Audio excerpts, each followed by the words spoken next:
Haleluya. Puji Tuhan. Silakan duduk Bapak Ibu Saudara. Kembali saya sangat diberkati di ibadah yang keempat ini. Dari ibadah 1, 2, 3, dan 4. Dan saya melihat WL-nya masih tetap segar ya. Itu luar biasa, masih senyum gitu. Membuat orang yang melihatnya jadi senang gitu. Ya, kita berikan kemuliaan bagi Tuhan. Dan terima kasih juga buat Pak Gembala yang sudah memberikan kesempatan ini. Dan juga Pak Joy yang ya luar biasa. Saya sudah dibakar sama Pak Joy selama beliau itu ada di mobil dengan saya. Cerita bagaimana Bapak Ibu Saudara mencintai Tuhan dan firman-Nya. Ya, waktu pribadi dengan Allah. Jadi Bapak Ibu Saudara, Tuhan kita adalah Tuhan yang baik. Dia Bapa yang baik. Dan Dia mau supaya setiap kita itu berhasil dan berbahagia. Amin Bapak Ibu. Bahwa Bapa kita adalah Bapa yang baik. Dan Bapa kita menghendaki setiap anak-anaknya itu hidupnya berhasil dan berbahagia. Seperti di Mazmur pasal 1 dikatakan bahwa berbahagialah orang yang tidak berjalan menurut nasihat orang fasik. Tidak berdiri di jalan orang berdosa. Dan tidak duduk dalam kumpulan pencemooh. Tetapi yang kesukaannya ialah Taurat Tuhan. Dan merenungkan Taurat itu siang dan malam. Maka ia akan seperti pohon ditanam di tepi aliran air. Yang daunnya tidak layu dan menghasilkan buah pada musimnya. Dan apa saja diperbuatnya berhasil. Dan dimulai dengan berbahagia loh saudara. Tuhan ingin kita berbahagia. Dan saya percaya kita semua ingin berbahagia. Tidak ada seorang pun yang tidak ingin berbahagia. Kita semua ingin berbahagia. Dan itu adalah kerinduan hati dari Bapa kita. Supaya kita berbahagia. Dan rahasia untuk kita berhasil dan berbahagia adalah merenungkan firman Tuhan siang dan malam. Supaya kita berjalan hati-hati sesuai dengan apa yang telah diperintahkan kepadanya. Sehingga kehidupan kita menjadi berhasil. Dan kita beruntung kemanapun kita pergi. Amin Bapak Ibu Saudara. Dan itulah kerinduan dari Bapa kita untuk setiap kita pada malam hari ini. Sebelum saya bertobat, saya kerja di sebuah toko obat di Glodok. Karena saya berasal dari Jakarta. Jadi waktu itu saya lulus SMA, saya tidak kuliah, langsung kerja di toko obat. Nah di toko obat itu kami melayani juga resep dokter. Ya. Itu sebenarnya tidak boleh gitu. Hanya apotek yang bisa. Tetapi bos saya itu karena cuannya lebih banyak, untungnya lebih banyak, jadi terima resep dokter. Dan saya bisa membaca resep dokter sekalipun saya tidak sekolah apoteker. Kok bisa? Karena saya terbiasa menyusun obat. Dan saya ngerti nama-nama obat itu. Sudah hafal di dalam kepala, bukan di luar. Jadi saya tahu nama-nama obat. Dan begitu saya baca ini, resep dari dokter kan tulisannya itu sulit dibaca. Sebenarnya itu yang bisa dibaca huruf depan sama huruf akhir. Tengahnya seperti cacing. Terus bagaimana kita bisa membacanya? Saya bisa membacanya karena mencocokkan yang sudah ada di sini. Jadi karena sudah ada di sini, saya tahu nama obat. Misalkan depannya P, belakangnya N, tengahnya cacing. Apa namanya? Ada pembritin, ada persantin.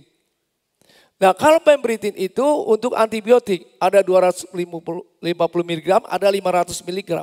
Kalau persantin itu cuma 25 mg dan itu obat jantung. Nah kalau saya salah kasih bagaimana cilaka. Orang yang untuk antibiotik dikasih obat jantung, dia nggak sakit jantung malah jadi sakit jantung. Jadi saya tanya kalau saya ragu-ragu, ibu bapak sakit jantung? Oh iya, oh itu berarti persantin. Jadi saya mencocokkan. Karena sudah ada di sini. Demikian juga Bapa kita mau berbicara kepada kita. Memberikan petunjuk arahan. Supaya hidup kita itu berhasil dan berbahagia. Kita aja orang tua. Ya, orang tua punya anak. Kita ingin anak kita hidupnya berhasil dan berbahagia. Nggak ada orang tua yang mau anaknya hidupnya gagal. Nggak ada. Itu orang tua yang gila. Apalagi Bapak kita mau supaya setiap anak-anaknya itu hidupnya berhasil dan berbahagia. Untuk itu Bapak kita mau berikan petunjuk arahan. Supaya kita bisa berjalan sesuai dengan arahannya. Sehingga hidup kita akan berhasil dan berbahagia. Dan Bapak kita berbicara dengan berbagai macam cara. Kalau kita membaca dalam Alkitab, kita menemukan bahwa Tuhan berkomunikasi. Ya, dengan berbagai macam cara, melalui malaikat, melalui alam semesta ini, melalui peristiwa. Berbagai macam cara Tuhan berbicara. Melalui suara di hati, Tuhan berbicara. Melalui firman-Nya, Tuhan berbicara. Dan yang paling dominan itu melalui firman-Nya. Bahkan firman Tuhan ini itu sebagai standar bagi kita untuk kita mengukur. Apakah ini berasal dari Tuhan atau dari hantu atau dari kita sendiri. Bagaimana kita tahu sebuah pikiran itu datangnya dari kita sendiri atau itu datangnya dari Tuhan atau itu datangnya dari hantu. Inilah standarnya, inilah ukurannya. Inilah filternya. Jadi kalau kita terbiasa dengan pikiran Tuhan, terbiasa dengan WP dia, terbiasa membaca firman Tuhan, terbiasa merenungkan firman Tuhan siang dan malam, maka kita akan peka, kita akan tahu bahwa ini suara Tuhan yang sedang berbicara kepada kita, yang mengarahkan kehidupan kita. Jadi ada banyak orang tanya kepada saya waktu saya membagikan hal ini, bahwa kita semua bisa mendengar suara Tuhan. Itu sesuatu yang normal. Itu sesuatu yang normal. Bapak Ibu Saudara, tahukah Bapak Ibu kalau dukun-dukun itu, yang orang-orang okultisme, mereka biasa mendengar suara dari roh-roh yang lain.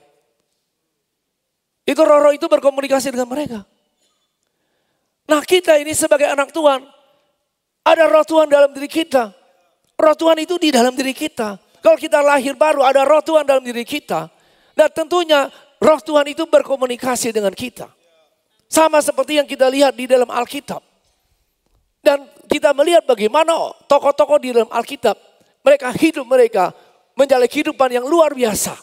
Oleh karena Tuhan berbicara, menuntun, mengarahkan hidup mereka. Nah kesempatan ini saya akan membagikan kepada Bapak Ibu Saudara bagaimana Tuhan itu berbicara dalam kehidupan saya waktu kami sedang punya proyek untuk membeli lahan parkir gereja. Itu tahun 2012.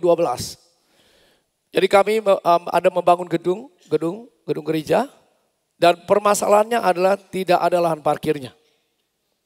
Dan begitu selesai gedung dibangun, saya dipanggil oleh RW seberang dari perumahan kami. Jadi perumahan kami itu Dharma Husara Mas. Di seberang itu perumahan Suterejo Indah. Jadi begitu selesai, panggil camat untuk meresmikan. Saya undang juga sebenarnya Bapak itu untuk datang hadir. Waktu dia terima undangan saya, dia kelihatan gak senang. Gitu. Dan dia tidak muncul di dalam acara untuk penabisan gereja. Setelah itu saya dipanggil menghadap di balai RW dengan sekitar ada 10-11 RT. Dan mereka mengatakan begini, Pak, itu pasti ada sesuatu yang gak beres. Kok bisa dapat izin gereja di situ? Tidak mungkin, kami akan usut. Kami akan periksa. Itu pasti ada yang gak beres itu katanya. Kok bisa keluar izinnya? Nah, mereka ngomong ini ngomong itu. Dan Bapak itu tidak boleh parkir di depan gedung Bapak. Karena jalan itu milik kami. Karena memang itu jalan akses masuk itu milik perumahan Suterejo Selatan. Jadi perumahan Dharma Husara Mas ini tidak punya jalan masuk. Jadi nebeng dengan mereka. Jadi dia katakan, tidak boleh parkir situ Pak. Ya saya diam aja dan saya berdoa saja. Selesai itu saya katakan kepada anggota jemaat begini, jangan parkir di depan gedung gereja. Parkirlah di satu tempat yang ada tanah kosong itu, di depannya boleh parkir. Mari kita parkir di situ saja. Terus saya katakan, mari kita lakukan sesuatu. Mari kita memberkati para satpam dan petugas kebersihan. Mari kita melakukan kebaikan. Jadi saya tantang jemaat untuk kita bikin paket sembako. Ya satu paket berapa, mungkin 75.000 waktu itu. Saya lupa persisnya 50.000 atau 75.000. Terus kami bikin paket itu dan kemudian kami bagikan kepada mungkin sekitar 130-an satpam dan petugas kebersihan. Jadi sampai sehari ini pun setiap tahun kami bagikan. Dan selalu saya datang ke balai RW bagikan itu. Dan RW-nya gak pernah muncul. Gak apa-apa. Tapi RW-nya sudah ganti RW yang lain. Dia utus orang lain untuk mendampingi. Setiap kali saya selalu datang dan kemudian menyampaikan bahwa kami ingin berbagi kasih. Dan mereka tidak persoalkan soal parkir di depan itu. Karena kami terus melakukan kebaikan. Tetapi saya katakan kepada jemaat bahwa kita harus punya plan parkir sendiri. Nggak bisa gini terus. Nah kalau nanti orangnya yang punya tanah itu bangun, kita nggak bisa lagi parkir di depannya. Jadi saya menantang untuk anggota jemaat, mari kita beriman. Untuk kita bisa punya lahan parkir itu. Jadi tantang jemaat untuk memberi janji iman dan segala sesuatu. Coba tawar kepada yang punya tanah, berapa harganya. Dan dia buka harga waktu itu 2,3 juta dan saya katakan, bolehkah kami bayar separuh dan sisanya cicil. Dia bilang enggak boleh. Ya kalau mau beli yang harus bayar lunas, langsung cash. Saya katakan, wah kami uangnya belum cukup. Kalau gitu tunggu ya, kami kumpulkan uang dulu. Kami kumpulkan uang. Ya sekitar 600 juta. Terus kami beritahu lagi pemilik tanahnya bilang, oh Pak sekarang nggak bisa 2,3, sekarang 3 juta katanya. Wah jadi ini kita kejar-kejaran, ya kan? Kita kumpulkan uang, sisanya masih tetap kurangnya separuh. Akhirnya saya katakan, udah saya nggak mau tanya-tanya dia lagi. Biar aja Tuhan gerakkan dia untuk tanya saya. Kalau saya tanya nanti naiknya 4 juta. 2 tahun itu. Jadi 2 tahun tidak ada berita apa-apa. Dan juga uang dikumpulkan tidak bergerak sama sekali. Karena kita wait and see. Menunggu. Sampai tahun 2012 datanglah seseorang hamba Tuhan dari Australia. Ibu Elizabeth Brooks yang menulis buku pelayanan pelepasan. Beliau mengatakan begini. Tuhan bicara sama saya untuk datang ke gereja, untuk melatih GSA Sungai Kehidupan supaya bisa melayani kesembuhan dan kelepasan. Wah, dia kasih tahu dia mau datang. Dan dia tidak tanya tiket, tidak tanya hotel. Wah ini benar dari Tuhan nih. Kalau dia bilang aku digerakkan Tuhan udah datang. Terus dia bilang Pak tiketnya. Wah saya bilang ini gak beres. Tetapi dia tidak tanya tiket. Tidak tanya hotel, tiba-tiba dia bilang, aku datang saja. Dan dia muncul. Dan dia kasih pelatihan 5 hari, pagi dan sore. Dan di tengah-tengah dia memberikan pelatihan. Dia berkata begini, Pak Pendeta, itu tanah harus dibeli. Tuhan bilang itu harus dibeli. Kalau enggak dibeli, enggak bisa beli lagi. Wah saya kaget. Saya belum pernah dengar orang ngomong seperti itu gitu. Biasanya mungkin, Pak kayaknya loh. Sepertinya loh Bapak harus beli loh cepet-cepet tanah itu. Kan itu wajar. Ini gak wajar. Pak Pendeta harus beli. Waduh kaget saya. Tuhan bilang harus beli. Kalau gak beli gak bisa beli lagi. 2 kali dia katakan begitu. Terus waktu itu saya ada tugas pergi ke Kalimantan Tengah. Ke Tamiang Layang. Karena ada pertemuan rapat kerja daerah. Waktu itu saya masih Departemen Misi Indonesia Tengah. Jadi saya harus pergi. Di tengah jalan dia teks saya lagi SMS. Pak Pendeta itu harus dibeli Pak. Pulang dari itu perjalanan itu saya langsung hubungi ini yang ada di situ nomor telepon brokernya. Saya hubungi. Pak kami mau tanya itu Ana bagaimana. Loh Pak sudah dibeli orang. 1 minggu yang lalu. Saya bilang kenapa kok gak kasih tahu saya. Kan Bapak tahu kalau kami ini gereja mau beli tanah itu. Ya Bapak sudah 2 tahun lebih gak ada kabar katanya. Jadi sudah dibeli orang Pak. Saya bilang waduh bagaimana caranya ya. Ya coba saya tanyakan orangnya. Siapa tahu dia mau beli, dia mau jual lagi. Ya coba tolong tanyakan dia lah. Terus gak lama dia telepon saya. Pak orangnya mau jual Pak. Wah saya bilang puji Tuhan orang yang mau jual. Pak harganya 4 juta. Wah ini orang mau jual tapi harganya, loh saya bilang kan 3 juta harganya. Iya Pak itu sudah pindah tangan sekarang dan orangnya ini kan mau jualnya 4 juta. Waduh bagaimana? Terus saya kumpulkan ini ya jemaat yang pemimpin. Saya tanya mereka bagaimana ini. Terus ada yang mengatakan begini, begitu. Dan ada yang mengatakan Pak gini Pak. Coba tanya kepada jemaat. Siapa tahu ada uangnya yang nganggur katanya. Dan kasih pinjam dulu. Saya bilang kalau saya tanya apa ada yang mau ngaku, uangnya nganggur. Repot saudara kan. Terus akhirnya pendapat yang lain, udah susah kalau begitu. Pinjam aja sama bank katanya. Oh itu lebih masuk akal. Oke, bisa jadi ini jalan keluarnya. Pinjam aja bang pak, sudah nanti kita bayar cicil bunganya. Ya kan, gitu kan. Begitu kami mempertimbangkan hal itu. Hari itu juga WPDA saya, itu di Yesaya 31. Jadi Tuhan langsung berikan arahan. Tuhan langsung cut. Sama seperti Paulus mau pergi ke suatu tempat, Tuhan bilang, jangan ke sana. Panggilan Makedonia. Karena Tuhan kita Tuhan yang hidup. Langsung ayat ini Tuhan bicara. Celakalah orang-orang yang pergi ke Mesir. Minta pertolongan yang mengandalkan kuda-kuda yang percaya kepada keretanya yang begitu banyak. Dan kepada pasukan berkuda yang begitu besar jumlahnya. Tetapi tidak memandang kepada yang Maha Kudus Allah Israel dan tidak mencari Tuhan. Langsung saya kaget. Wah, langsung jelas pesannya buat saya ya. Jangan lakukan itu. Jangan kamu cari pinjaman sama bank. Jangan kamu berutang untuk beli lahan parkir ini. Apakah berutang itu dosa? Oh tidak saudara. Orang bisnis semua ada utangnya. Dan kita pun, kita punya uang, kita taruh di bank itu diutangkan kepada yang lain. Jadi di sini bukan maksudnya nggak boleh berutang. Di sini jangan mengandalkan sesuatu yang lain gitu loh. Yang kamu lihat dengan matamu, dengan pikiranmu. Andalkanlah Tuhan.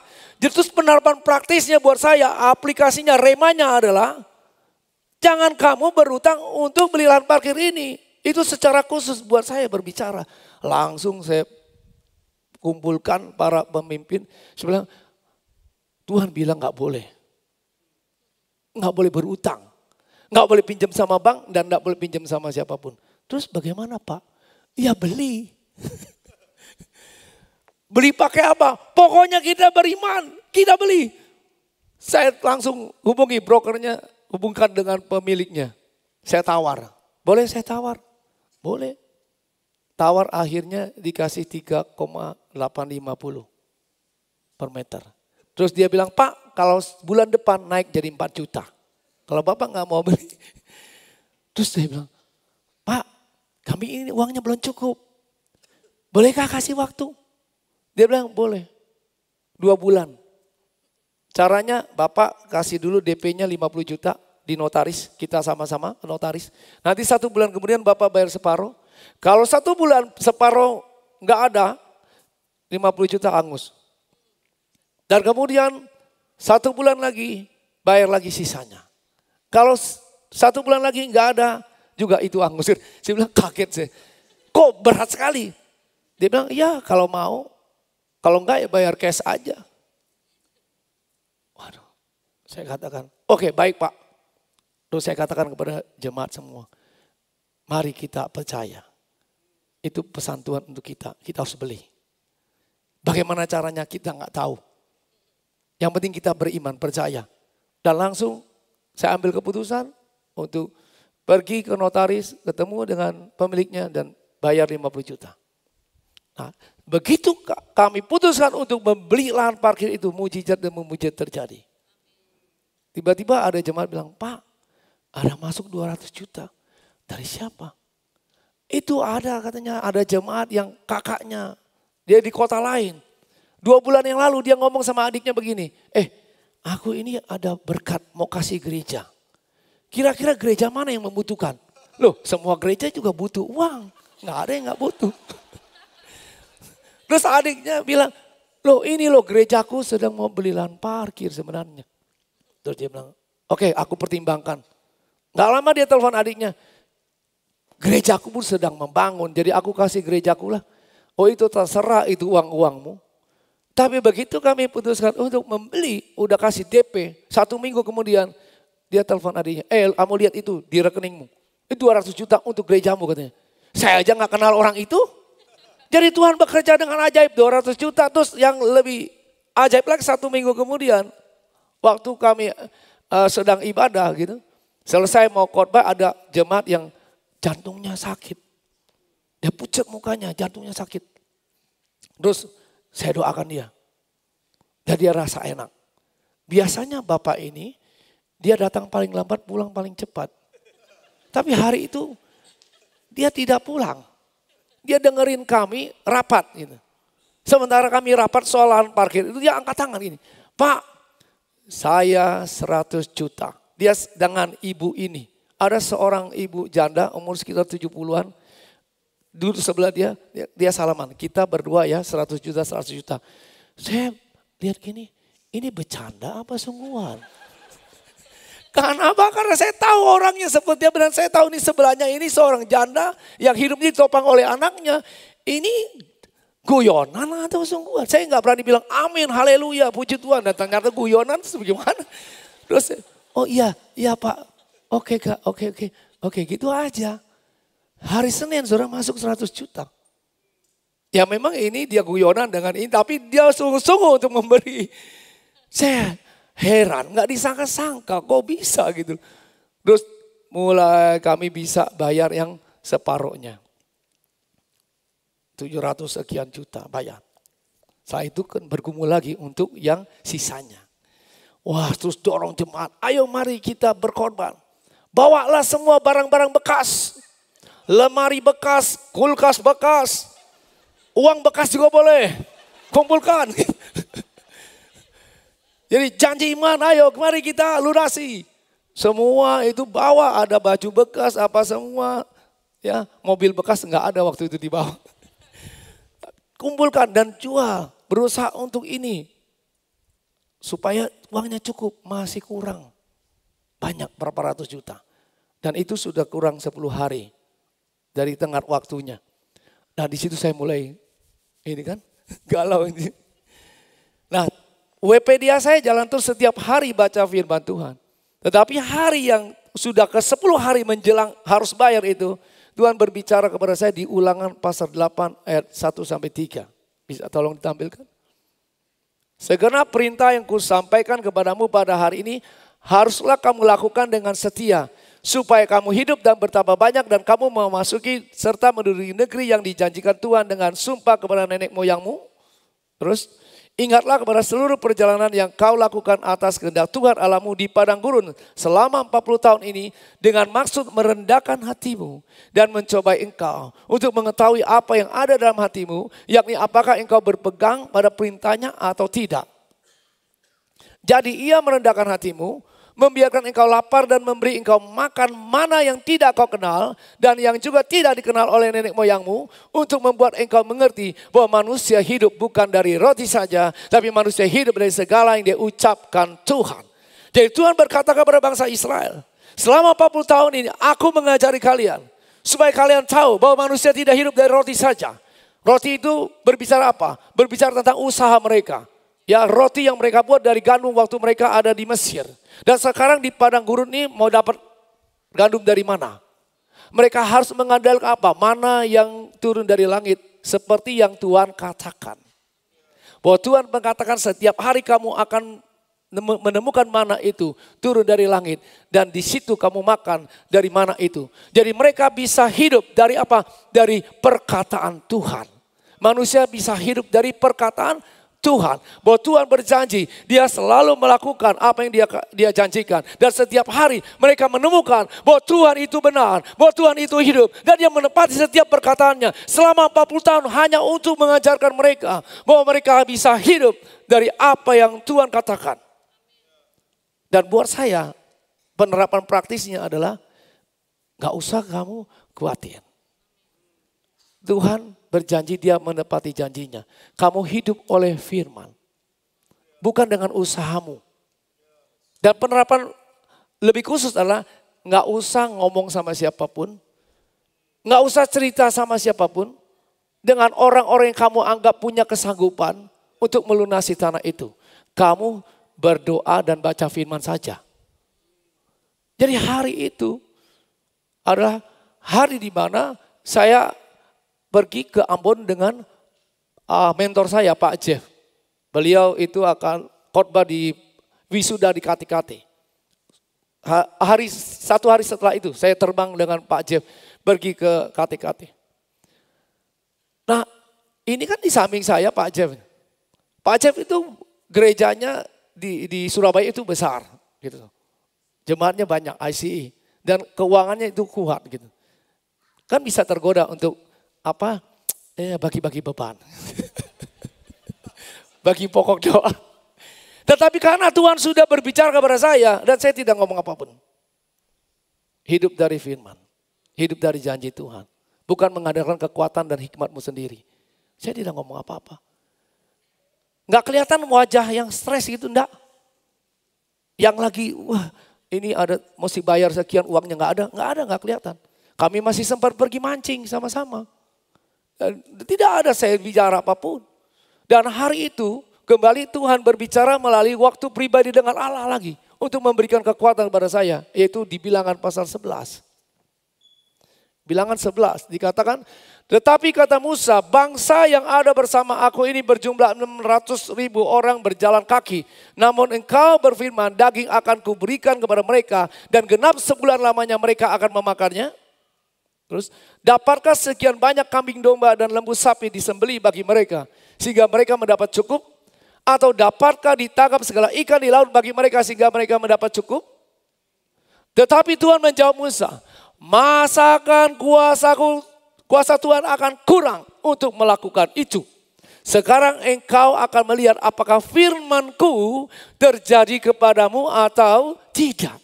Musa stres, kenapa? Karena 2 juta orang ini mereka minta daging. Mereka menangis semua. Jadi Musa bilang, Tuhan aku mati saja dah. Aku sudah gak kuat, gak sanggup nih. Dan Tuhan bicara sama dia, aku akan kasih makan. Bukan 1-2 hari, 1 bulan. Dengan daging. Terus daging dari mana?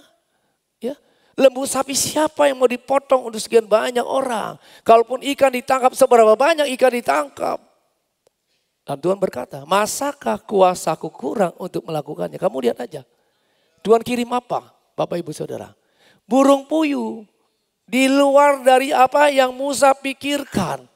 Jadi pesan Tuhan untuk saya hari itu adalah gak usah kamu pikir dari mana uangnya. Kan kita kadang pikir, oh jangan-jangan si A nih. Oh jangan-jangan dari Pak Jeff. Jangan-jangan dari ini, dari itu. Gak usah kamu pikirkan. Itu di luar dari apa yang kamu pikirkan. Kamu percaya aja kepada Tuhan dan janjinya. Waduh saya tenang. Ya, pulang dari Ambon itu, saya langsung masuk di kantor saya kasih tahu staf, jangan ada yang ganggu saya. Saya mau doa dan baca firman aja. Jangan ada yang ganggu, kecuali ada yang mau kasih uang, boleh. Kalau enggak, saya akan, di kantor saya kunci. Iya, betul-betul saya kunci dan saya cuma baca firman berdoa saja. Tuhan engkau berkata manusia hidup dari firman. Saya bilang aku percaya Tuhan. Bahwa sementara aku membaca firman-Mu, aku berdoa. Tuhan engkau mengerjakan semua seperti engkau janjikan. Dan itu berjalan sampai 3 hari dengan waktunya. Uangnya masih kurang berapa ratus juta. Waduh. Tapi kembali Tuhan meneguhkan. Berbicara lagi. Melalui hakim-hakim. Jadi pembacaan firman saya kan terus sampai ke hari di mana 3 hari sebelum mau bayar itu datanglah ini firmannya. Dan malaikat Tuhan menampakkan diri kepada perempuan itu dan berfirman kepadanya demikian. Memang engkau mandul, tidak beranak, tetapi engkau akan mengandung dan melahirkan seorang anak laki-laki. Itu adalah berita disampaikan kepada istri Manoah. Bahwa dia yang mandul itu akan melahirkan anak laki-laki. Berapa banyak tokoh-tokoh dalam Alkitab lahir dari seorang yang dikatakan mandul. Ya kan? Ishak dari Sarah yang katanya mandul. Terus juga siapa lagi? Ishak, Ribka juga mandul. Ya melahirkan, ya Ribka Abraham, Ishak, Yusuf. Itu tokoh-tokoh yang lahir dari perempuan yang mandul itu. Terus Samuel dari Hana yang katanya mandul. Kemudian ini Simsol yang lahir dari seorang perempuan yang katanya mandul. Terus Yohanes Pembaptis juga dari seorang Elizabeth yang katanya mandul. Dan yang paling besar itu Yesus Kristus lahir dari seorang perawan. Jadi pesannya buat saya adalah begini.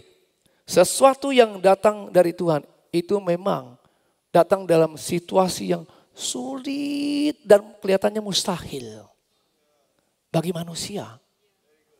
Waduh, saya sangat diberkati. Ya, pesan itu sangat kuat sekali. Jadi saya WP-diakan, saya kirim ke teman-teman, ke jemaat, ke beberapa kenalan saya. Terus ada yang teks saya. Dia bilang, dulu masih BlackBerry itu. Teks saya bilang gini, Pak, puji Tuhan Pak, firman-Nya cocok buat saya. Saya sudah menantikan sekian lama. Dia udah menikah sekian tahun, usianya udah 40-an. Istrinya juga mendekati itu. Istri saya dinyatakan positif Pak. Gitu. Dia tanya, apakah Ibu Erni sedang mengandung? Saya bilang, ini anak saya sudah 4. Saya bilang, bukan dia yang mengandung, aku yang mengandung. Saya jawab, mengandung apa? Lahan parkir. Saya bilang, ini seperti saya sedang mengandung lahan parkir nih. Ini sulit nih, nggak boleh cerita, nggak boleh ngomong sama yang lain. Yang kita anggap bisa bantu, hanya ngomong sama Tuhan saja. Sulit. Tapi yang dari Tuhan itu lahir dari situasi yang sulit, bahkan mustahil. Hari berikutnya lagi, makin dekat kan, makin dekat harinya. Datang lagi firman Tuhan lagi. Dari pembacaan saya, masih di Hakim-Hakim ini. Pada waktu itu berkuasalah roh Tuhan atas dia. Sehingga singa itu dicabiknya seperti orang mencabik anak kambing tanpa apa-apa di tangannya. Tetapi tidak diceritakannya kepada ayahnya atau ibunya apa yang dilakukannya itu. Saat roh Tuhan turun atas Simson, dia menjadi pribadi yang lain. Dia punya kuasa untuk mencabik singa itu. Seperti mencabik anak kambing. Kalau roh Tuhan tidak berkuasa atas dia, dia manusia biasa. Dia gak punya kekuatan itu. Tapi pada saat roh Tuhan berkuasa seseorang, dia menjadi pribadi yang luar biasa. Dan Tuhan berbicara, kalau roh Tuhan berkuasa atasmu, kamu akan melakukan hal-hal yang tidak biasa. Memang tidak biasa. Tetapi Tuhan sanggup melakukannya. Jadi saya dikuatkan lagi, bertahan. Sampai hari terakhir. Itu masih kurang. Ya, 100 juta lebih. Masih kurang. Hari terakhir. Pembacaan saya di Rut. Di kisahnya Rut ini. Tetapi kata Rut, janganlah desak aku meninggalkan engkau dan pulang dengan tidak mengikuti engkau. Sebab kemana engkau pergi, ke situ jugalah aku pergi. Dan di mana engkau bermalam, di situ jugalah aku bermalam. Bangsamu lah bangsaku dan Allahmu lah Allahku. Ini perkataan Rut kepada mertuanya Naomi. Naomi punya 2 menantu, Rut satu lagi Orpa. Semuanya jadi janda. Ada 3 janda ini kumpul. Ya kan? Terus Rut bilang, ngapain kalian ikut aku lagi? Pulanglah ke bangsamu. Aku gak punya anak lagi untuk nikahkan dengan kalian. Tetapi 2 orang ini menangis. Rut dan Orpa menangis. Tapi Orpa kembali ke bangsanya. Rut yang membuat keputusan. Bangsamu bangsaku, Allahmu Allahku. Jangan desak aku untuk tinggalkan kamu. Aku akan ikut kemanapun engkau pergi. Dan akhirnya Rut menjadi istri Boas. Dan kemudian garis keturunan Yesus Kristus itu dari Rut. Jadi Rut menjadi satu pribadi yang luar biasa. Karena dia mengambil keputusan. Jadi perasaan tidak membawa kita kemana-mana. Tapi keputusanlah yang akan menentukan jalan hidup kita. Saudara bisa dengar firman Tuhan. Saudara bisa terharu, nangis, bombay. Tapi nggak buat keputusan apa-apa. Tidak terjadi apa-apa dalam kehidupanmu. Tidak akan terjadi. Bukan perasaan yang membawa engkau kepada destinasi Tuhan. Tapi keputusanmu. Yang kau buat itu yang membawa engkau pada destinasi Tuhan dalam kehidupanmu. Jadi Tuhan berbicara, kuatkan saya. Walaupun hati saya ini perasaannya gonjang-ganjing gitu. Tapi saya memutuskan untuk terus percaya, bertahan sampai pada jam-jam terakhir. Ini ada jemaat datang sama saya. Pak, coba ditanya dia, bisa kasih mundur waktunya apa enggak? Gitu. Terus saya bilang, terus dia coba, akhirnya dia coba tanya ke bapak itu yang punya tanah. Boleh kasih waktu, tapi bayarnya 10 juta bunganya katanya. Saya bilang, udah gak usah ngomong sama dia. Kita dibikin malu saja, saya bilang. Saya berdoa saja. Saya berdoa, terus berdoa. Udah jam 1 nih mau bayar, uangnya masih kurang 100 juta lebih. Berdoa saja. Tiba-tiba bel dari bendahara gereja. Pak, kita ada uang 140 juta. Lalu saya bilang, dari mana? Saya ingat. Tuhan bilang, gak usah kamu cari tahu. Ya kan? Musa berpikir lembu, sapi, ikan, Tuhan kasih burung. Gak usah kamu cari tahu. Karena bendahara terus diam. Bisa jadi ada orang yang kasih, gak usah kasih tahu ya dari mana. Jadi saya gak pernah cari tahu sampai hari ini. Benar. Terus dia bilang, apa mau ditransfer? Saya bilang, tunggu dulu. Setelah kira-kira jam 12 itu, boleh silakan transfer. Saya langsung datang ke notaris dengan gagah perkasa. Hari itu langsung bayar. Lunas tanpa hutang sedikit pun. Tanpa hutang sedikit pun. Beli lahan parkir itu. Dan tahu Bapak Ibu apa yang terjadi? 3 bulan kemudian tanah itu naik 2 kali 3 kali lipat. Karena terjadi satu lonjakan harga waktu itu di Surabaya. Dan juga itu jalan itu tembus ke Galaxy Mall. Jadi sekarang harganya itu sekitar 12 juta. Jadi kalau memang kami nggak beli waktu itu. Benar seperti Ibu Elizabeth katakan. Tidak akan bisa beli lagi. Jadi di situ saya melihat bagaimana Tuhan berbicara kepada seorang hamba Tuhan. Dan kembali Tuhan berbicara setiap hari kepada saya melalui Wikipedia ini. Saudara, karena Tuhan kita hidup. Karena Tuhan hidup, firman-Nya hidup. Dan ini sangat berharga. Tidak ternilai harganya. Ada banyak kali kita kurang memperhatikan apa yang ada di tangan kita ini. Ini jauh lebih berharga daripada apapun. Karena firman-Nya dengan Tuhan itu sama. Kalau saudara bergaul dengan firman Tuhan, saudara bergaul dengan Tuhan. Dan Tuhan sangat ingin mengarahkan kehidupanmu. Tuhan sangat ingin memberikan petunjuk. Supaya engkau berhasil dan beruntung dan kemudian berbahagia hidupmu. Jadi mari, saya mau menantang Bapak Ibu Saudara. Mari kita bangun hubungan dengan Tuhan setiap hari. Mari saya undang kita berdiri semua. Haleluya. Haleluya. Haleluya.